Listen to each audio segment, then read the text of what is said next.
আপনার ফোনে কোনো ক্ষতিকারক অ্যাপস আছে কিনা যেটা আপনার ফোনের যে পার্সোনাল ডাটা আছে সেটা চুরি করার চেষ্টা করতেছে অথবা চুরি করে ফেলেছে, এমন কোনো ক্ষতিকারক অ্যাপস আছে কিনা সেটা কিন্তু এখন থেকে আপনি চাইলে কিন্তু খুব সহজে আপনার ফোনের যে প্লে স্টোর আছে প্লে স্টোর থেকে কিন্তু আপনি চেক করতে পারবেন।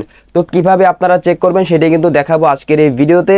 যারা চ্যানেল নতুন দর্শক আছেন অবশ্যই কিন্তু চ্যানেলটিকে সাবস্ক্রাইব করে দিতে পারেন। বন্ধুরা, সরাসরি চলে আসলাম মোবাইল স্ক্রিনে। আমাদের ফোনে কোনো ক্ষতিকারক অ্যাপস আছে কিনা যেটা আমাদের ফোনের নিজস্ব ডাটা চুরি করতেছে, তো সেটা আমাদেরকে চেক করার জন্য আমরা আমাদের ফোন থেকে যে প্লে স্টোর আছে আমরা প্লে স্টোরে চলে যাব। বন্ধুরা, আমরা আমাদের ফোন থেকে প্লে স্টোরে আসার পর এটা দেখেন ডান দিকে আমাদের যে গুগলের যে প্রোফাইল পিকটা রয়েছে, সকল এখান থেকে গুগলের প্রোফাইল পিক অর্থাৎ ডান দিকে লোগোটার মধ্যে ক্লিক করে দিব।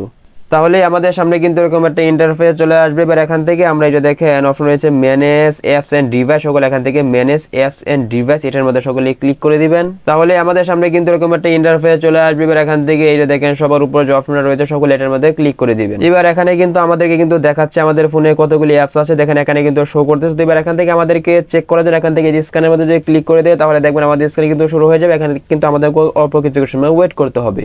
তো বন্ধুরা দেখেন অল্প কিছু সময় প্রসেসিং নিয়ে কিন্তু আমার ফোনে যেহেতু কোনো ক্ষতিকারক অ্যাপস নেই তাই কিন্তু এই লেখাটা চলে আসে। যে আপনাদের ফোনে যদি কোনো ক্ষতিকারক অ্যাপস থাকে তাহলে কিন্তু সেটা কিন্তু নিচে কিন্তু শো করবে এবং সেটা কিন্তু আনইনস্টল করার জন্য কিন্তু অপশনে কিন্তু দিয়ে দিবে। সেখান থেকে আনইনস্টলের মধ্যে ক্লিক করে দিলে কিন্তু আপনার সেই অ্যাপসটা কিন্তু ডিলিট হয়ে যাবে, অথবা আপনার চাইলে কিন্তু সরাসরি মোবাইল স্ক্রিন থেকে কিন্তু সেই অ্যাপসটাকে ডিলিট করে দিতে পারেন।